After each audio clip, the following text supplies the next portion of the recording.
Katrina Kaif is a very strong woman, खास करके when it comes to dealing with the media. किसी भी journalist ने जिसने कटरीना कैफ का इंटरव्यू लिया हो, अगर आप मिलेंगे तो वो आपको क्लियरली बता देंगे कि Katrina Kaif is not an easy person to deal with. जितने सवाल आप पूछते हैं उसके लिमिटेड नपे तुले जवाब कटरीना कैफ देती हैं। ना तो उन्हें ज्यादा मजाक पसंद है और ना ही ज्यादा मस्ती। For a woman who kicked some serious butt in her latest release, off-screen Katrina Kaif showed none of the steely resolve that elicited whistles and catcalls from her fans in the aisles. अपनी नई film एक था tiger में तो वो काफी मारधाड़ करती हुई दिखाई दे रही हैं, लेकिन अपनी रीसेंट लाइफ में शायद कटरीना कैफ इतनी स्ट्रॉन्ग नहीं है और इसीलिए कल कुछ ऐसा हुआ जिसे देखने वाले दंग रह गए। सब कुछ शुरू हुआ एक हार्मलेस टीके से जो कटरीना कैफ के माथे पर लगाया गया एक पूजा के बाद, लेकिन जैसे जैसे दिन खत्म हुआ ये टीका बदल गया उन ढेरों आंसुओं में जो कटरीना कैफ को सलमान खान के कंधों पर बहाने पड़े। हुआ यूं कि एक था टाइगर की रिलीज होने की मॉर्निंग कटरीना कैफ और सलमान खान ने अटेंड की एक छोटी सी पूजा जो उनके बिजनेस मैनेजर के घर पर अरेंज की गई थी। अपनी किसी भी फिल्म के रिलीज होने से पहले कटरीना कैफ एक पूजा जरूर करती हैं। वैसे जैसे ही ये पूजा खत्म हुई किसी ने कटरीना कैफ के माथे पर एक छोटा सा तिलक लगा दिया, जैसे कि किसी भी पूजा के बाद लगाया जाता है। और ये टीका था थोड़ा लंबा जो उनके माथे से शुरू होता हुआ पहुंच रहा था उनके बालों की मांग के बीच। और कटरीना कैफ जिन्होंने हिंदी फिल्मों में दुल्हन का रोल काफी शानदार तरीके से निभाया है, शायद ये ध्यान नहीं दिया कि ये टीका बढ़ते बढ़ते उनकी मांग में भर चुका है। और जैसे ही कटरीना इस पूजा से बाहर निकली मीडिया और पैपराजी वेंट क्रेजी, क्योंकि उन्हें लगा कटरीना कैफ की मांग भरी हुई है। Soon as the word of her red tika went around, the media swooped down on what was widely believed to be a promotional gimmick, or better still, a secret wedding.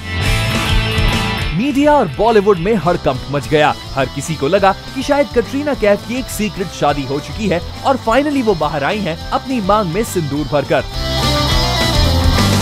लेकिन जैसे ही ये बात कटरीना कैफ को पता चली, इस खबर ने और फिल्म के रिलीज होने के टेंशन ने आंसुओं का रूप ले लिया और जितने भी लोग यशराज स्टूडियोज में प्रेजेंट थे उस फिल्म की स्क्रीनिंग के दौरान सबने कटरीना कैफ को सलमान के कंधे पर सर रखकर रोते हुए देखा। उस वक्त वहाँ सलमान की फैमिली, फ्रेंड्स और प्रीति जिंटा भी मौजूद थी। वहाँ मौजूद किसी ने कटरीना कैफ को सलमान के कंधे पर सर रखकर रोते हुए ये भी कहते सुना, and we quote, "Why do they do this to me? Am I that kind of a girl?" Katrina Kaif शायद सलमान से सवाल पूछ रही थी कि मीडिया उनके साथ बार बार ऐसा क्यों करता है। वैसे आंसुओं को बहाने के बाद कटरीना गुस्से में आ गई। उन्होंने कई सारे फोन कॉल्स किए टू मेक श्योर कि उनकी ऐसी पिक्चर्स और वीडियोस सर्कुलेट ना हो।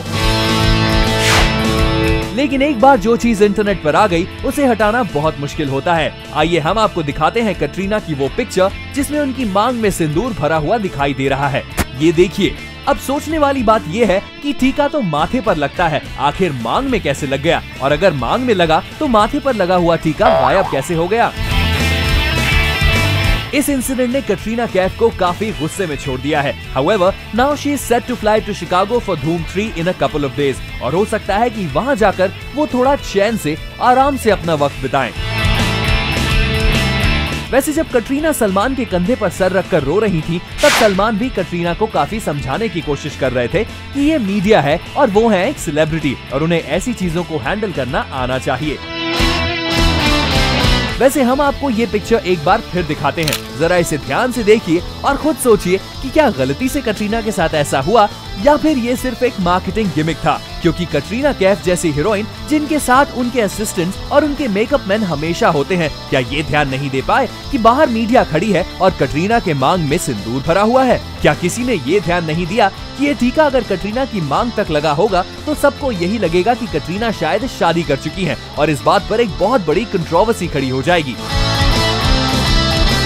खबर तो आपने सुन ली, अब खुद डिसाइड कीजिए कि क्या कटरीना इस खबर में बेचारी हैं या फिर एक मार्केटिंग गिमिक की हिस्सेदार।